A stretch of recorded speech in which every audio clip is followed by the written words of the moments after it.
नमस्ते दोस्तों, हमारे चैनल में आपका स्वागत है। यह कहानी है माँ के आंचल की छाया।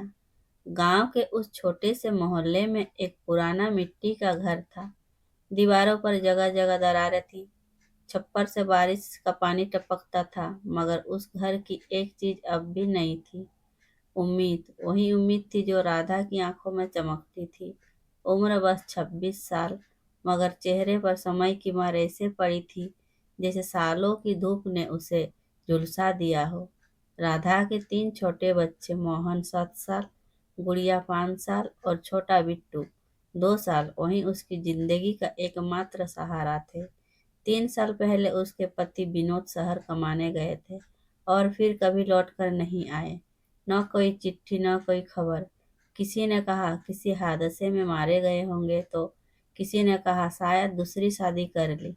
राधा ने आंसू पोंछ लिए और अपने आप से कहा, अब ये तीनों ही मेरी दुनिया है। मुझे इनके लिए जीना है। हर सुबह राधा 4 बजे उठ जाती, चूल्हे में आग जलाती, बच्चों के लिए दाल भात बनाती, फिर खेतों में मजदूरी करने निकल जाती। धूप चाहे कितनी भी तेज हो, पर उसकी मेहनत में कभी कमी नहीं आई। मकसद साफ था, बच्चों को पढ़ाना है, ताकि वो वही दर्द न झेले जो उसने झेला है। मोहन रोज स्कूल से आकर माँ की गोद में बैठता और कहता, माँ, मैं बड़ा होकर पुलिस बनूंगा, तुम्हें किसी से डरने नहीं दूंगा।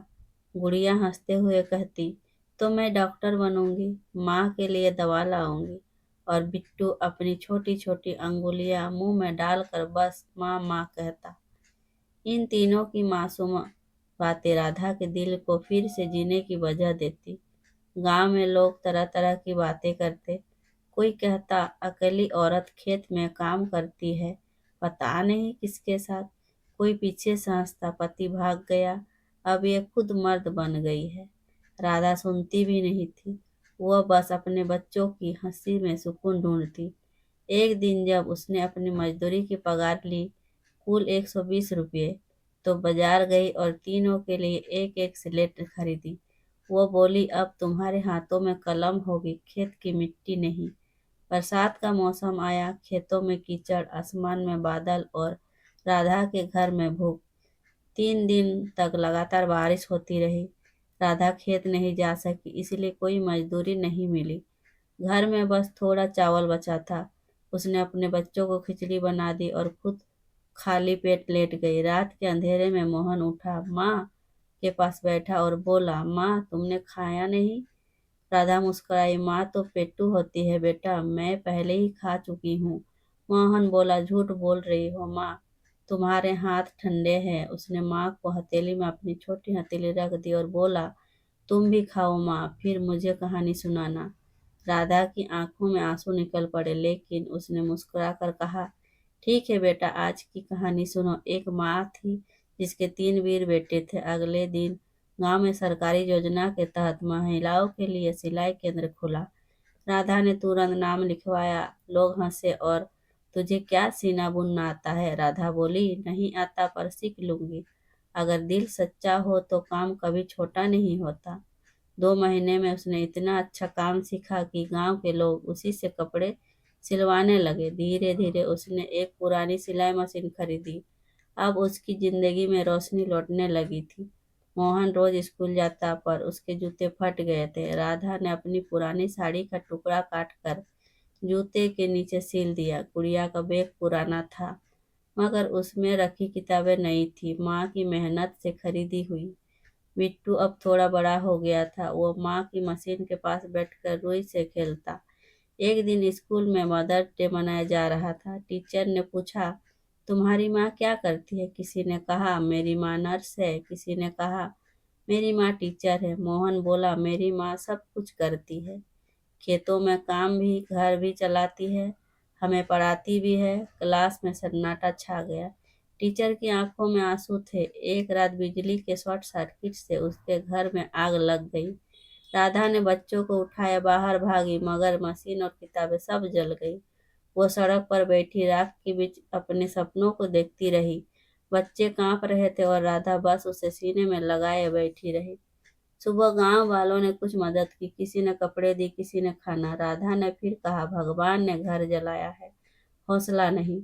वह फिर खड़ी हुई, नए घर के लिए मिट्टी गूंथी और मशीन खरीदी और फिर से सिलाई शुरू की। 3 साल बीत गए। अब मोहन 8वीं में था, गुड़िया 5वीं में और बिट्टू नर्सरी में। राधा ने गांव में छोटा सा सिलाई सेंटर खोल लिया था।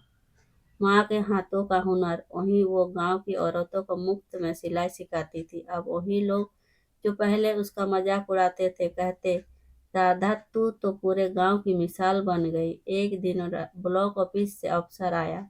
उसने राधा का काम देखा और बोला, हम तुम्हें महिला उद्यमिता पुरस्कार देंगे। उस दिन राधा के बच्चों ने मंच पर आकर कहा, ये हमारी माँ है, जिसने हमें सिखाया कि गरीबी नहीं मेहनत बड़ी होती है। तालियों की गूंज में राधा की आंखों से आंसू बह निकले। वो बोली, आज मेरे बच्चों का चेहरा देखकर लगता है मेरा हर दर्द वाजिब था। सालों बाद वही मिट्टी का घर अब पक्का बन गया। राधा की मशीन अब बिजली से चलती थी और उसके सेंटर में 10 लड़कियां काम करती थी। मोहन अब पुलिस की तैयारी कर रहा था, गुड़िया डॉक्टर बनने के सपने देखती थी और बिट्टू स्कूल की हर परीक्षा में पहला आता था। रात में जब बच्चे सोते तो राधा छत पर बैठकर तारों को देखती और धीरे से कहती, विनोद देखो, तुम्हारे बच्चे अब बड़े हो रहे हैं। तुम नहीं लौटे पर मैंने तुम्हारा हिस्सा भी निभा लिया। हवा में उसके आंचल की हल्की सी सरसराहट हुई, जैसे आसमान से कोई कह रहा हो, हाँ राधा, तुमने सच में कमाल कर दिया। एक माँ के आंचल में जितनी ताकत होती उतनी पूरी दुनिया में नहीं। हालात चाहे कितने भी कठिन क्यों ना हो, अगर हिम्मत और प्रेम साथ हो तो हर अंधेरा उजाला में बदल सकता है।